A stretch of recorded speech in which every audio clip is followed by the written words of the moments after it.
विषय में दनाइयादा हिंदू अलही में in the name of our lord शिरकत खुदा ना खुदा के नाम से यू आर वाचिंग सारगिल टीवी। हमारा आज का عنوان है अगर मैं लोग दुआ करें। आज हमारे साथ खुदा के खादम पास्टर जमशेद गिल है। इनके साथ मिलकर हम खुदा के पाक कलाम में से सीखेंगे। How are you pastor Jamshed? I am good by the grace of God. Welcome to Sargil TV. It's my pleasure to be here to share the word of God. हवाले की तिलावत करते हैं नए यादनामे में से याकूब का आमखत उसका 5वां बाब और उसकी 13वीं आयत से लेके 18वीं आयत तक। अगर तुम में कोई मुसीबत ज़दा हो तो दुआ करे, अगर खुश हो तो हम के गीत गाए, अगर तुम में कोई बीमार हो तो कलीसिया के बुजुर्गों को बुलाए और वो खुदावंद के नाम से उसको तेल मल कर उसके लिए दुआ करे। जो दुआ ईमान के साथ होगी उसके बाइस बीमार बच जाएगा और खुदावंद उसे उठा खड़ा करेगा। और अगर उसने गुनाह किए हो तो उनकी भी मुआफी हो जाएगी।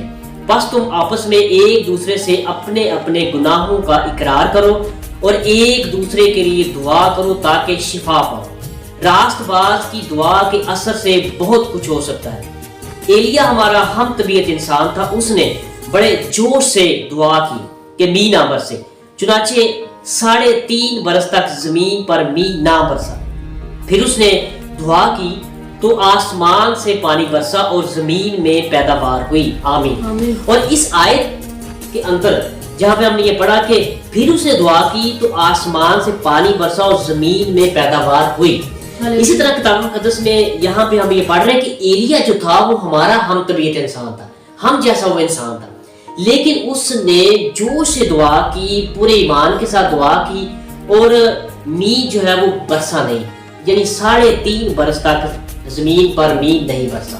लेकिन फिर उसने जोश के साथ दुआ की और अपनी पूरी ताकत के साथ खुदा के सामने झुका दुआ की और लिखा हुआ कि फिर मी बरसा, आसमान खुल गया और पानी जो है वो जमीन पर बरसा और जमीन में पैदावार हुई।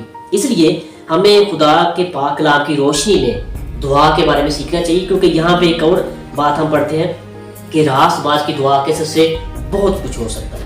इसलिए हमें रास्तबाजी के लिए, रास्तबाजी को हासिल करने के लिए दुआ के बारे में ज़्यादा जानने की जरूरत पेश आती है। जिस तरह पिछले हवाले में भी हमने जो पहला हवाला हमने पढ़ा उसमें भी हमने पढ़ा कि अगर मेरे लोग जो मेरे नाम से कहलाते हैं खाक सर बांधकर और बुरी राहों से फिर के खुदावंद की तरफ आए तो वहाँ पे ये खास बात लिखी है कि वो जमीन को बहाल करेगा। इंग्लिश में लफ्ज़ है लैंड, वो जमीन को बहाल करेगा। यानी हम ये कह सकते हैं कि जिस जगह पे हम रहते हैं, जिस घर पे हम रहते हैं, खुदा उस घर को भी शिफा देना चाहता है। जिस तरह हम अपनी लाइफ में शिफा लेना चाहते हैं, इस तरह खुदा हमारी जमीनों को भी जो है वो शिफा देना चाहता, ताकि वहां पे भी बहाली आए, वहां पे भी खुदा की बरकतें जो है वो